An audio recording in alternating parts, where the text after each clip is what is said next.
So இங்கே வந்து இலை அடை பண்ணுறதுக்கு வந்து அரிசி வந்து இதால் 1 டம்ளர் அளவுக்கு, பெரிய டம்ளரால் 1 டம்ளர் அளவுக்கு அரிசி, பச்சை அரிசி எடுத்துட்டுருக்கேன். அதை வந்து ஒரு 3 ஹவர்ஸ் ஊற வச்சுட்டு நல்லா வெழுமூணு அரைச்சி வச்சுருக்கேன். நல்ல சாஃப்டாக நம்ம ஆப்பத்துக்கெலாம் அரைக்கிற மாதிரி நல்லா வெழுமூணு அரைச்சி வச்சுருக்கேன். ஸோ இதுக்கு வந்து ஆக்சுவலாக வந்து இந்த இது வந்து கேரளா டிஷ்ஷு. ஸோ இதுக்கு வந்து நம்ம வந்து இந்த பூர்ணம் பண்ணுவாங்க இல்லையா, ஸோ அந்த மாதிரி நம்ம வந்து பண்ணுவோம். இன்றைக்கி வந்து அதில் கொஞ்சம் வந்து பலாப்பழம் யூஸ் பண்ணி அந்த ஸ்வீட் சக்கை வரட்டி வச்சு உள்ளுக்குள்ளே வந்து ஃபில்லிங் பண்ணுவாள். நான் இன்றைக்கி வந்து மாம்பழம் வந்து இந்த ஒரு ஸ்பெஷலான மாம்பழம் இருக்குது, தட் இஸ் இமாம்பசந்த் மாம்பழம். ஸோ அதோட வந்து ஃபில்லிங் வந்து இதை ட்ரை பண்ணி பார்க்க போகிறேன். ஸோ அதனால் ஒரு மாம்பழம் வந்து நல்லா கொஞ்சம் நல்லா ரைப்பாக இருக்கிறத வந்து ஒரு பல்ஸ் பண்ணி எடுத்து வச்சுருக்கேன். இங்கே கொஞ்சம் தேங்காய் அண்ட் வெல்லம். ஸோ இதை வந்து லைக் ஒரு பூரணம் மாதிரி நம்ம வந்து ஃபஸ்ட்டு வந்து பண்ணிக்கலாம். ஸோ இங்கே வந்து கிட்டத்தட்ட 1 கப் அளவுக்கு வந்து நான் வந்து அந்த ஒரு ஃபுல் மாம்பழம் எடுத்துட்டுருக்கேன். ஜஸ்ட் பல்ஸ் பண்ணி வச்சுருக்கேன். இங்கே வந்து தேங்காய், கொஞ்சம் வந்து அதுக்கு தேவையான அளவு வெல்லம், இது ரெண்டுத்தையும் வந்து ஒரு ஜாம் கன்சிஸ்டன்சியில் வந்து ஜஸ்ட்டு வந்து இது எல்லாத்தையும் கலர போகிறேன். நான் கலரிட்டு வந்து கொஞ்சோண்டு ஏலக்காய் பொடி வேணும்னா கொஞ்சம் ஆட் பண்ணிக்கலாம், இல்லைனா தேவையில்லை. ஸோ இங்கே வந்து நல்லா அந்த வெல்லமும் தேங்காய், வெல்லம் அண்ட் மாம்பழம் எல்லாமே அது நல்லா குக் ஆகி ஒரு ஜாம் கன்சிஸ்டன்சியில் நம்மளுக்கு வந்துடுது. பார்த்தா தெரியும். ஸோ ரொம்ப அந்த தண்ணி நிற்க வேண்டாம். இன்னும் ஜஸ்ட் ஒரு 2 மினிட்ஸ் கழிச்சு நம்ம எடுத்துடலாம். இதை நல்லா ஒரு மாதிரி இதை எடுத்து நான் ஆறினா கொஞ்சம் கெட்டியாகும். ஸோ இங்கே வந்து ஒரு பாத்திரம் வந்து இட்லி பானை மாதிரி வச்சுருக்கேன். ஸோ அதில் ஆவி தண்ணியை வச்சுருக்கேன். ஸோ நம்ம வந்து இந்த இதை வந்து எப்படி ஃபில்லிங் பண்ணுறதுன்னு பார்க்கலாம். ஸோ இங்கே வந்து இலை வச்சுருக்கேன். இங்கே வந்து ஒரு பெரிய கரண்டி அளவுக்கு நம்ம வந்து மாவு எடுத்துக்கலாம். மாவு வந்து நல்லா கொஞ்சம் வந்து இந்த வாட்டர் ஆட் பண்ணியிருக்கேன். ஸோ நம்மளுக்கு அந்த ஒரு போரிங் கன்சிஸ்டன்சி மாதிரி இருக்கும் இல்லையா, அந்த மாதிரி இருக்கணும். நம்ம இங்கே இலை வடாத்துக்கெலாம் எழுதுவோம் இல்லையா, அந்த மாதிரி இருக்கணும். ஸோ இப்போ வந்து நம்ம இதை வந்து ஒரு இது மாதிரி எடுத்துடலாம்.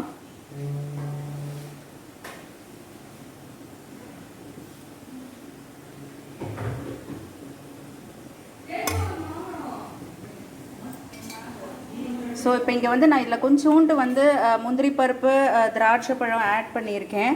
ஸோ உங்களுக்கு வேணும்னா ஏதாவது ட்ரை ஃப்ரூட்ஸ் வேணும்னா ஆட் பண்ணிக்கலாம். ஜஸ்ட் அது ஒரு க்ரன்ச்சியாக இருக்கும் நம்மளுக்கு நடுவில் வந்து வச்சு சாப்பிடும்போது. ஸோ இந்த ஃபில்லிங் வந்து நடுவில் நான் வைக்க போகிறேன் இதில். ஸோ இது சென்டராக இப்படி வச்சுக்கணும் நம்ம கொஞ்சம். ஏன்னா இதை நான் மடக்க போகிறேன். இது இலை வந்து நம்ம ஹாஃபாக வந்து ஃபோல்டு பண்ணி வைக்க போகிறோம். ஸோ அப்போ வந்து நம்மளுக்கு அது ஈஸியாக இருக்கும் நம்மளுக்கு வைக்கிறதுக்கு. ஸோ இதை ஆஃப் பண்ணிடலாம். நல்லா கெட்டியாக எடுத்து இதை ஆஃப் பண்ணிடலாம்.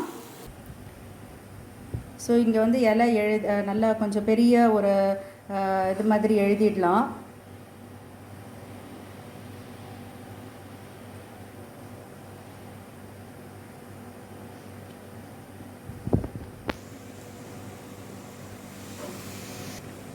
ஸோ நான் வந்து இந்த சைடில் இப்படி நடுவில் சென்டரில் வச்சுருக்கேன். ஸோ இப்போ வந்து நம்ம என்ன பண்ண போகிறோம்னாக்கா இதை வந்து நான் அப்படி ஃபோல்டு பண்ணணும். இந்த சைட்லேருந்து அந்த சைடுக்கு வந்து ஃபோல்டு பண்ண போகிறேன். ஃபோல்ட் பண்ணிவிட்டு இது என்ன பண்ணோன்னா இந்த எல்லா சைட்லையும் கொஞ்சம் நல்லா அமுக்கி விட்டுடுங்க. அப்போ தான் இட் கோ அண்ட் ஸ்டிக். அது நல்லா அந்த ஓரத்தை வந்து நல்லா ஸ்டிக்காக இருக்கும். இந்த சென்டரில் இருக்கிறதும் கொஞ்சம் வந்து ஃப்ளாட்டாக நம்ம பண்ணினோன்னா உங்களுக்கு தெரியும் அந்த உள்ளுக்குள்ளே இருக்கிற பூர்ணமும் அதோட சேர்த்து இதுவாகிடும். ஸோ இந்த மாதிரி ஒரு 2-3 இது பண்ணிவிட்டு நம்ம வந்து ஆவியில் வச்சிடலாம்.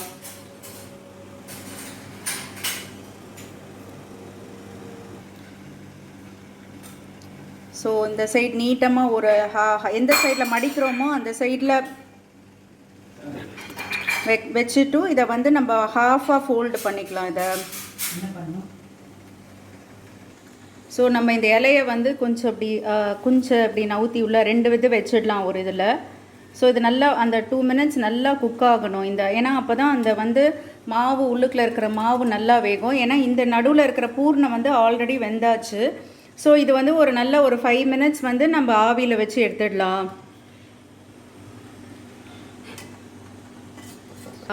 நம்ம எடுத்துடலாம். இதை ஒரு 2 மினிட்ஸ் இதை வந்து ஆற விட்டுட்டு நம்ம டிஸ்ப்ளே பண்ணலாம்.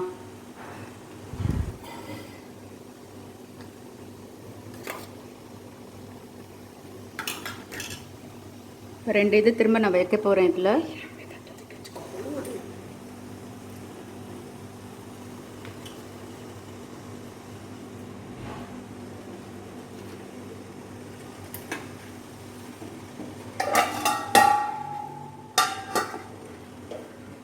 ஸோ இது வந்து நம்ம வந்து எடுத்தாச்சு. ரொம்ப சூப்பராக இருக்குது. இங்கே வந்து இந்த இலையில வச்சுருக்கிறது நான் உங்களுக்கு எடுத்து காமிக்கிறேன். நல்லா அப்படியே ஈஸியாக ஓப்பன் பண்ணி நம்ம எடுத்துடலாம். கொஞ்சம் சூடாக இருக்குது. ஸோ நான் கொஞ்சம் ஆற விட்டு எடுத்து காமிக்கிறேன். ஸோ நல்லா அப்படியே வந்து எடுக்க வருது. கொஞ்சம் சூடாக இருக்குது. ஸோ ஆற விட்டு எடுத்தால் கரெக்டாக வரும். எடுத்துடலாம் இதை. ஸோ இங்கே ரொம்ப சூப்பராக இருக்குது. நான் ஓப்பன் பண்ணி காமிக்கிறேன். ஸோ இந்த இடத்துல இந்த சென்டரில் வந்து நல்லா அப்படியே அந்த இமாம்பசந்த் மாம்பழத்தோட வாசனை. இது ஆக்சுவலாக வந்து சக்கை வெரைட்டி அந்த இதை வச்சு பலாப்பழம் வச்சு பண்ணலாம், ட்ரை ஃப்ரூட்ஸ் வச்சு பண்ணலாம், என்ன ஃபில்லிங் வேணாலும் பண்ணலாம். ரொம்ப சூப்பராக இருக்குது. இதான் அதே மாதிரி நான் இன்றைக்கி கொஞ்சம் வந்து மாம்பழத்தை யூஸ் பண்ணி பண்ணியிருக்கேன்.